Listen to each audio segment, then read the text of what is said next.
आइए स्टूडेंट्स, हम लोग प्रश्नावली 1.1 का प्रश्न संख्या 5 इसको बनाते हैं। क्वेश्चन है, दर्शाइए कि किसी धनात्मक पूर्णांक का घन जो है 9m या 9m+1 या 9m+8 के रूप में होता है। तो मान लिए हम लोग कि कोई भी धनात्मक पूर्णांक a कोई धनात्मक पूर्णांक है और यहाँ पर हम b बराबर जो है 3 लेंगे। इसके पीछे कारण यह है कि अगर हम 9 लेते हैं तो वो काफ़ी बड़ा हो जाएगा, जब उसका घन करेंगे तो बहुत बड़े हो जाएंगे और वहाँ पर बहुत लंबा हमारा सॉल्यूशन हो जाएगा, इसलिए हमने b बराबर 3 लिया है। तो यूक्लिड विभाजन एल्गोरिदम से हम लिख सकते हैं a बराबर bq + r, और यहाँ पर जो r होगा वो 0 के बराबर या 0 से बड़ा b से छोटा, मतलब r यहाँ 3 होंगे, वह 0 होगा या 1 होगा या फिर 2 होंगे। तो 3 केस यहाँ बनेंगे।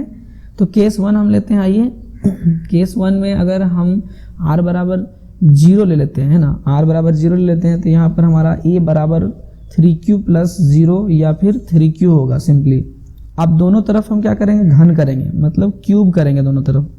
तो क्यूब करेंगे तो ये हमारा हो जाएगा aq बराबर 3q का स्क्वायर और aq स्क्वायर ही होगा बराबर 3q का स्क्वायर हो जाएगा 27q क्यूब, और aq बराबर 9 कॉमन निकालेंगे 9 और ब्रैकेट में बचेगा 3q क्यूब, है ना। और ये 3q क्यूब को हम लोग क्या मान लेंगे, m मान लेंगे, जहाँ पर m कोई एक पूर्णांक है और इस तरह से हम aq बराबर 9m लिख सकते हैं, है ना। m कोई एक पूर्णांक है जिसको हम लोग 3q मान लिए हैं, m को 3q मान लिए हैं, ठीक ना।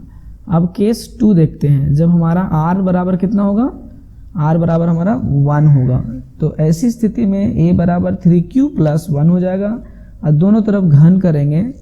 तो दोनों तरफ घन करने पर ये हमारा aq बराबर 3q + 1 का होल क्यूब और aq बराबर हो जाएगा 3q cube + 3q square into 1 into 1 + 3q into 1 square + 1 cube. Okay, A और नीचे a क्यूब बराबर 27q cube + 27q square + 9q + 1 होगा। और यहाँ से हम क्या करेंगे, a क्यूब बराबर 9 कॉमन लेंगे तो यहाँ से ब्रैकेट बच जाएगा 3q cube + 3q square + q bracket close और +1 लास्ट में। अब यहाँ पर हम a क्यूब बराबर 9m+1 लिख सकते हैं। अब m हमने जो ब्रैकेट में जो दिख रहा है आपको इससे ऊपर वाला लाइन में, उसको हमने m मान लिया है, और m क्या है, कोई भी एक पूर्णांक है, मतलब q को हमने पूर्णांक माना है तो सॉल्व करने पर पूर्णांक ही आएगा ना, इसलिए उस पूरे को ब्रैकेट वाले को हमने m मान लिया है। ओके, अब आइए हम लोग केस 3 की तरफ बढ़ते हैं। केस 3 जब r बराबर कितना हो, 2 हो। तो जब r बराबर हमारा 2 होगा तो a बराबर कितना हो जाएगा, 3q + 2 और घन करने पर a क्यूब बराबर 3q + 2 का होल क्यूब और a क्यूब बराबर 3q cube + 3 into 3q square into 2 + 3q into 2 square + 2 cube, और a क्यूब बराबर 27q cube + 54q square + 36q + 8, और a क्यूब बराबर 9 3q cube + 6q square + 4q bracket close, और ये 8 हो जाएगा, ठीक है। और यहाँ पर हम फिर से क्या करेंगे, ब्रैकेट वाला जो था उसको हम फिर से m मान लेंगे, तो ये हो जाएगा 9m + 8 हो गया। हमने किसको, m बराबर 3q cube + 6q square + 4q, इसको हमने m मान लिया जो एक पूर्णांक है। तो हमने यहाँ पर 3 केस लिया, तीनों केस में हमने स्पष्टता देखा कि जो घन करने पर क्या आ रहा है, या तो 9m आ रहा है या 9m+1 आ रहा है या 9m+8 आ रहा है। तो हम कह सकते हैं कि अतः किसी भी धनात्मक पूर्णांक का घन 9m या 9m+1 या 9m+8 के रूप का होता है। ओके, आइए अब हम लोग एक टॉपिक की तरफ बढ़ते हैं जिसका नाम है यूक्लिड विभाजन एल्गोरिदम से मसह निकालना, जिसको हम इंग्लिश में कहते हैं HCF। हम लोग HCF निकालना तो जानते हैं, लेकिन यूक्लिड विभाजन एल्गोरिदम से यहाँ सीखेंगे। तो उदाहरण के रूप में इसे 4052 है और 12576 है, इसको लेते हैं। तो ये जो बड़ा है 12576 बड़ा है 4052 से, तो इसलिए बड़े वाले को a मानेंगे, छोटे वाले को b मान लिए। अब यूक्लिड विभाजन एल्गोरिदम का जो सूत्र है a बराबर bq + r, जहां आर जो है 0 से बड़ा या बराबर या बी से छोटा होगा। ये हम सूत्र को पहले लिखेंगे, ए बराबर B Q plus R where R is equal और greater than 0 but less than B.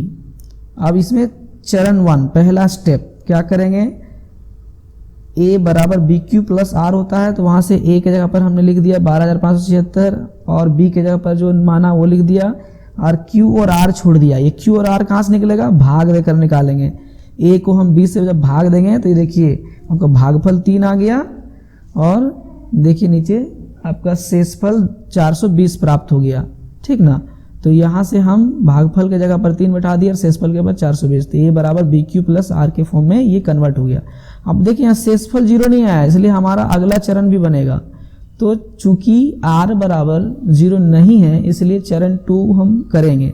तब यहाँ पर a किसको मानेंगे, जो मतलब b, इससे पहले स्टेप में जो b था और r था उसमें जो बड़ा है वो a हो जाएगा और जो छोटा है वो b बन जाएगा। तो देखिए b जो है हमारा बड़ा था इसलिए वो a बन गया और r छोटा था इसलिए वो b बन गया। और सिमिलरली a बराबर बी क्यू प्लस आर का फॉर्मूला करेंगे तो 4052 बराबर 420 गुने और डिवाइड करके निकालेंगे तो Q और R निकल गया और फिर फिट कर देंगे उसको वहाँ पर। फिर देखिए R 0 नहीं आया तो इसलिए हमारा चरण 3 यहाँ पर फिर से हम करेंगे और यहाँ पर अब की बार A हम किसको मान लेंगे 420 को और B 272 को मानेंगे। फिर 420 को 272 से भाग देंगे हम लोग तो वहाँ से Q मिलेगा और वहाँ से R मिलेगा। 420 भागा 272 तो यहाँ से एक बार में जाएगा और नीचे शेषफल 148 आ गया। और अब देखिए हम लोग यहाँ पर भागफल के जगह पर 1 लिखेंगे और शेषफल की जगह पर 148। फिर देखिए शेषफल हमारा 0 नहीं आया इसलिए फिर हम आगे की ओर बढ़ेंगे तो r बराबर 0 नहीं है इसलिए a बराबर हम 272 को मान लेंगे और b बराबर 148 को।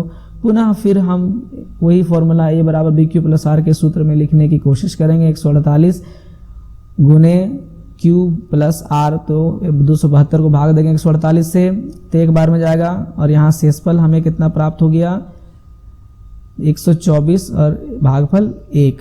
अभी भी यही 0 नहीं आया है R तो अगले स्टेप की तरफ बढ़ेंगे तो R 0 नहीं इसलिए अगले स्टेप चरण 5 की ओर।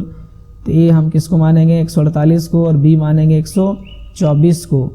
तो यहाँ से देखें आप तो 148 बराबर 124 गुने प्लस डैश। अब यहाँ से 148 भागा 24 करेंगे तो यहाँ से एक बार में गया और एक बार में जाने के बाद यहाँ से हमारे पास क्या बच गया, ये देखिए 24 बचा, नीचे शेषफल और एक भागफल आ गया, ठीक है। अब फिर से हम लोग अगला चरण करेंगे। अगला चरण में आप देखें तो यहाँ पर भी हमारा क्या है 0 नहीं आया है इसीलिए हम लोग A 124 को A मानेंगे और B इसको मानेंगे 24 को मानेंगे, ठीक है। हम लोग 24 को मानेंगे और इस तरह से 124 को जब 24 से भाग देंगे तो 5 जो है हमारा भागफल आ गया और 4 जो है हमारा शेषफल आ गया। अब देखिए अभी भी 0 नहीं आया क्योंकि R बराबर 0 नहीं है इसलिए हम लोग फिर से A बराबर किसको मान लेंगे 24 को और B बराबर 4 मानेंगे। अब यहाँ पर 4 गुने कितना हुआ 6 और शेषफल अब 0 आ गया हमारा, ठीक है। तो अब जाके शेषफल 0 आया तो अब यहाँ लिख सकते हैं आखिर फाइनली कितना से भाग देने पर, तो 4 से भाग देने पर जो है सो शेषफल हमारा 0 हुआ है ना, या हमारा R बराबर 0 प्राप्त हुआ। इसीलिए इन दोनों का जो मसा होगा या जिसको हम लोग HCF कहते हैं ना, इन दोनों का मतलब किसका किसका 4052 और 12576 का जो HCF होगा वो 4 होगा सिंपली आंसर। ओके, आइए प्रमेय 1.2 की तरफ बढ़ते हैं। बोल रहा है प्रत्येक भाज्य संख्या को अभाज्य संख्याओं के गुणनफल के रूप में व्यक्त किया जा सकता है और तथा यह गुणनखंड अभाज्य गुणनखंडों के आने वाले क्रम के बिना अद्वितीय होता है। जैसे एग्जाम्पल के रूप में 12 का अभाज्य गुणनखंड लेते हैं, 2 गुने 3 होता है। अब इसका क्रम अगर हम नहीं देखें तो ये यूनिक है, ऐसा और किसी का नहीं हो सकता है। क्रम को अगर छोड़ दें 2 2 3 है तो अगर 3 2 2 या ले 2 2 3 2 लें तो ये यूनिक है।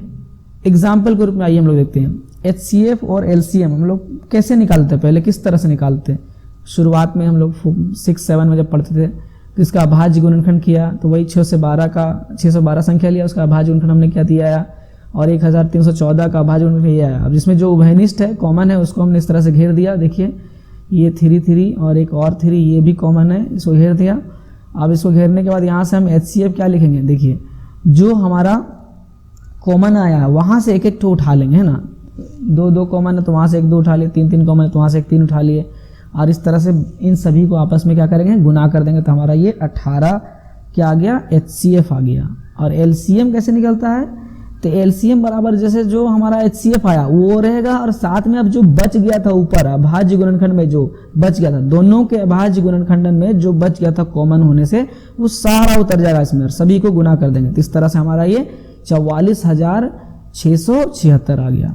एक और गुण आप लोग देख लीजिए, इसमें संख्याओं का जो गुणनफल होता है, एक तरह से सूत्र ही है ये, बराबर LCM गुने HCF होता है। ये एक गुण ही है, समझ लीजिए। ये आगे के एक्सरसाइज में इस फॉर्मूले का आपको यूज पढ़ने वाला है। ओके, तो इस तरह से हम लोग ये करते हैं। Thank you.